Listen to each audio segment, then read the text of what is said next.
ഹരേ കൃഷ്ണ. നിത്യവും നാമജപവും ധ്യാനവുമൊക്കെയായി ഭഗവാനിലേക്ക് ഏറെ അടുത്ത ഭക്തരുടെ ജീവിതത്തിൽ അത്ഭുതകരമായ മാറ്റങ്ങളുണ്ടാവും.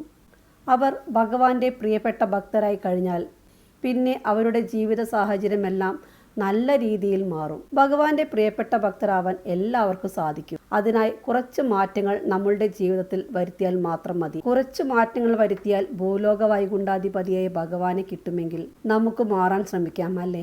എന്തൊക്കെയാണ് ആ മാറ്റങ്ങൾ എന്ന് നോക്കാം. സ്നേഹം, കരുണ, ക്ഷമ, ദയ, കാരുണ്യം ഇവയൊക്കെയാണ് ആ മാറ്റങ്ങൾ. ഈ മൂല്യങ്ങളൊക്കെ ഒരു മനുഷ്യനുണ്ടാവുമ്പോൾ അവർക്ക് ജീവിതത്തിൽ ശാന്തി, സമാധാനം, ഐശ്വര്യം, സ്വസ്ഥത, ആരോഗ്യമുള്ള മനസ്സുണ്ടായി കഴിഞ്ഞാൽ ആരോഗ്യമുള്ള ശരീരവും ഉണ്ടാവുമല്ലോ. ഇത്ര നിസ്സാരമാണോ ഭഗവാനെ കിട്ടാൻ? അതെ. ഭൗതിക മോഹങ്ങളൊന്നുമില്ലാതെ ജപം, ധ്യാനം, കൂടെ സ്നേഹം, കരുണ, ക്ഷമ, ദയ ഈ കാര്യങ്ങളെ കൊണ്ട് നിങ്ങളുടെ ജീവിതത്തിലുടനീളം ഭഗവാന്റെ അനുഗ്രഹം ഉണ്ടാവും.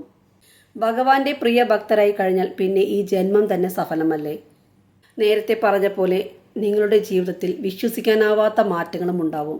ഭഗവാനുമായി അടുത്ത് കഴിയുമ്പോൾ നിങ്ങളുടെ ജീവിതത്തിലുണ്ടാവുന്ന കുറച്ച് മാറ്റങ്ങളെക്കുറിച്ച് പറയാം. നിങ്ങൾ ഭഗവാനുമായി അടുത്ത് കഴിഞ്ഞാൽ പിന്നെ നിങ്ങളുടെ മനോബലം തകർക്കാൻ ആർക്കും സാധിക്കില്ല. ആർക്കും കാണാനാവാത്ത ഒരു ശക്തി നിങ്ങൾക്ക് സംരക്ഷണം നൽകും. ഈ ശക്തി എല്ലാവരിലുമുണ്ട്. എന്നാൽ ഈ ശക്തിയെ ഉണർത്താൻ, ജ്വലിപ്പിക്കാൻ തയ്യാറല്ലാത്തവർക്ക് ഈ ശക്തിയെ തിരിച്ചറിയാനും സാധിക്കില്ല. നമ്മളുടെ ഉള്ളിൽ ഉറങ്ങിക്കിടക്കുന്ന ഈ ശക്തിയെ ഉണർത്താനും അതിനെ ജ്വലിപ്പിക്കാനും ഭഗവാന്റെ അനുഗ്രഹം തന്നെ വേണം.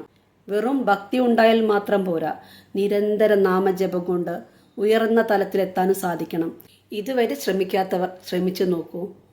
തീർച്ചയായും നല്ല മാറ്റങ്ങൾ ഉണ്ടാവും ജീവിതത്തിൽ. നിങ്ങൾ ഭഗവാനുമായി അടുത്ത് കഴിയുമ്പോൾ നിങ്ങളുടെ ജീവിതത്തിലുണ്ടാവുന്ന കുറച്ച് മാറ്റങ്ങളെക്കുറിച്ച് പറയാം. നിങ്ങളുമായി നല്ല സൗഹൃദത്തിലായിരുന്നവർ നിങ്ങളിൽ നിന്ന് വിട്ടു നിൽക്കുമ്പോഴോ അകൽച്ച കാണിക്കുമ്പോഴോ നിങ്ങൾ വിഷമിക്കാറില്ലേ?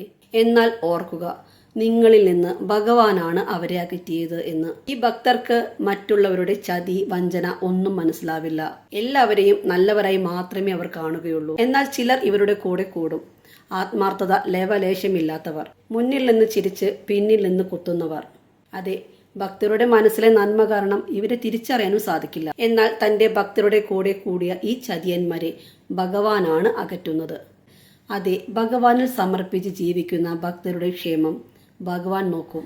തന്റെ ഭക്തരെ ദ്രോഹിക്കുന്ന ആരെയും ഭഗവാൻ വെച്ച് പൊറിപ്പിക്കില്ല.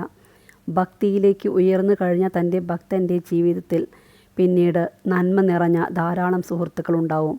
ഈ ഭക്തർക്കുണ്ടാവുന്ന ആവശ്യങ്ങളൊക്കെ തന്നെ വളരെ എളുപ്പത്തിൽ നടക്കും.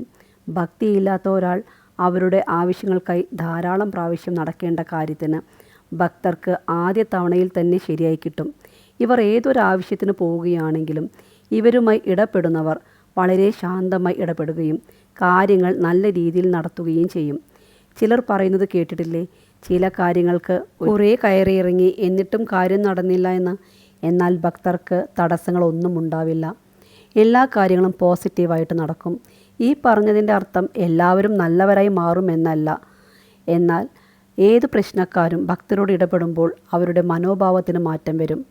അത് അവർ ഭക്തരാണ് എന്നറിഞ്ഞിട്ടല്ല, അവർക്ക് ദൈവിക അനുഗ്രഹമുള്ളത് കൊണ്ടാണ്. എല്ലാവരും ഭക്തരാണെങ്കിൽ ലോകം എത്ര നന്നായേനെ, അല്ലേ? ഇന്നു കാണുന്ന പ്രശ്നങ്ങൾ ഒന്നും തന്നെ ഉണ്ടാവില്ലായിരുന്നു. പക്ഷേ കലികാലമല്ലേ, നമുക്ക് ആഗ്രഹിക്കാനില്ലേ പറ്റൂ. ലോകം മുഴുവൻ അവരവരുടെ വിശ്വാസം അനുസരിച്ച് ഭക്തിയിലേക്ക് വരട്ടെ. ലോക നന്മയ്ക്കായി നമുക്ക് പ്രാർത്ഥിക്കാം. ലോക സമസ്ത സുഖിനോ ഭവന്തു. ഓരോ വാക്കുകളും ഭഗവാന്റെ പത്മപാദങ്ങളിൽ സമർപ്പിക്കുന്നു. ഹരേ കൃഷ്ണ കൃഷ്ണ കൃഷ്ണ ഹരേ ഹരേ, ഹരേ രാമ രാമ രാമ ഹരേ.